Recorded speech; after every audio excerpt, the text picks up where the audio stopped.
श्री गणेशाय नमः. श्री सरस्वत्यै नमः. श्री मम सद्गुरवे नमः. श्रीमद्गुरुदेव दत्तात्रेयाय नमः. लक्ष्मी विलासी बहु सौख्य वाटे, श्रीराम ध्याता मनी कष्ट मोठे. प्रपंच वार्ता वदता विटेना, तुझ वीण रामा मज कंठवेना. नमो भगवते वासुदेवाय. श्रीमद्भागवत महापुराणम् एकादश स्कंध अथ षष्ठोऽध्यायः. भगवंतांना स्वधामाला परतण्यासाठी देवतांची प्रार्थना व प्रभास क्षेत्री जाण्याची यादव तयारी करीत असलेले पाहून उद्धवांचे भगवंतांकडे येणे. श्री शुक म्हणतात, एकदा द्वारकेत आपले पुत्र सनक इत्यादी देव आणि प्रजापतींसह ब्रह्मदेव, भूतगणांसह सर्वेश्वर महादेव, मरुद्गणांसह देवराजेंद्र, 12 आदित्य, 8 वसु, अश्विनी कुमार, ऋभू, अंगिरस, 11 रुद्र, विश्वेदेव, साध्यगण, गंधर्व, अप्सरा, नाग, सिद्ध, चारण, गुह्यक, ऋषी, पितर, विद्याधर, किन्नर इत्यादी देवगण मनुष्यासारखा मनोहर वेश धारण करून ज्यांनी आपल्या श्रीविग्रहाने तिन्ही लोकांमध्ये सर्व लोकांचे पापताप नाहीसे करणारी कीर्ती पसरविली, त्या श्रीकृष्णांच्या दर्शनासाठी आले. सर्व प्रकारच्या ऐश्वर्याने समृद्ध असलेल्या त्या देदीप्यमान द्वारकापुरीत दिव्य तेजाने तळपणाऱ्या श्रीकृष्णांचे त्यांनी दर्शन घेतले. त्यांना कितीही पाहिले तरी त्यांचे नेत्र तृप्त होत नव्हते. स्वर्गातील उद्यानातील फुलांचा त्यांनी यदुश्रेष्ठ जगदीश्वरांवर वर्षाव केला आणि सुंदर शब्दार्थांनी युक्त अशा वाणीने ते त्यांची स्तुती करू लागले. देव म्हणाले, हे स्वामी, कर्मांच्या मोठ्या बंधनातून सुटण्याची इच्छा करणारे मुमुक्षू भक्तिभावाने आपल्या हृदयात ज्यांचे चिंतन करीत असतात, त्या आपल्या चरणकमळांना आम्ही बुद्धी, इंद्रिये, प्राण, मन आणि वाणीने आज प्रत्यक्ष नमस्कार करीत आहोत. हे अजिता, आपण मायेच्या गुणांमध्ये राहून या अचिंत्य नामरूपात्मक प्रपंचाची त्रिगुणमय मायेने व्यक्त रूपात आपल्यातच उत्पत्ती, पालन आणि संहार करता. पण या कर्मांनी आपण लिप्त होत नाही, कारण सर्व दोषांपासून आपण मुक्त आहात आणि कोणत्याही प्रकारचे आवरण नसलेल्या आपल्या अखंड स्वरूपभूत परमानंदामध्ये निमग्न असता. हे स्तुती करण्यायोग्य परमात्मन, ज्या लोकांची चित्तवृत्ती रागद्वेषादिकांनी कलुषित झालेली असते, ते उपासना, वेदाध्ययन, दान, तपश्चर्या, यज्ञ इत्यादी कर्मांनी तशी शुद्ध होत नाही. जशी शुद्धांतकरण मनुष्यांची आपल्या कीर्तीच्या श्रवणाने वाढलेल्या श्रेष्ठ श्रद्धेने होते.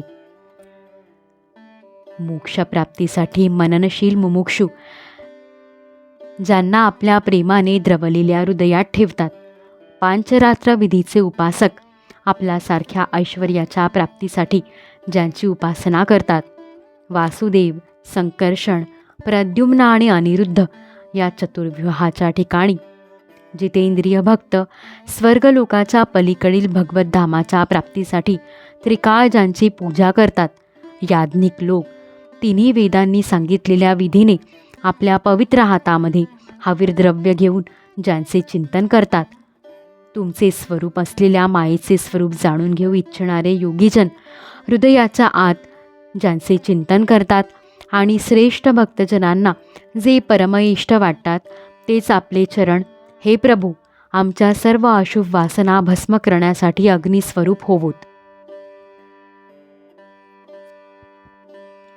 हे प्रभो, ही भगवती लक्ष्मी आपल्या वक्षस्थळावरील कोमेजलेल्या ही वनमालेचा सवतीप्रमाणे मत्सर करीत असते, तरीसुद्धा तिची पर्वा न करता भक्तांनी या मायेने केलेल्या पूजेचा जे स्वीकार करतात, ते आपले चरण नेहमी आमच्या विषय वासनांना जाळण्यासाठी अग्निस्वरूप होवोत. हे भगवनंता, वामन अवतारामध्ये बलीच्या बंधनासाठी ज्याने 3 पावले टाकली होती, जो सत्य लोकांवरील विजयध्वजस वाटत होता, ब्रह्मदेवांनी जो धुतला तेव्हा त्यातून कोसळणाऱ्या गंगेच्या 3 धारा 3 पताकांसारख्या वाटत होत्या, ज्याला पाहून असुरांची सेना भयभीत आणि देवसेना निर्भय झाली होती, जो देवांना स्वर्ग देणारा आणि असुरांना पाताळात नेणारा होता, तो आपला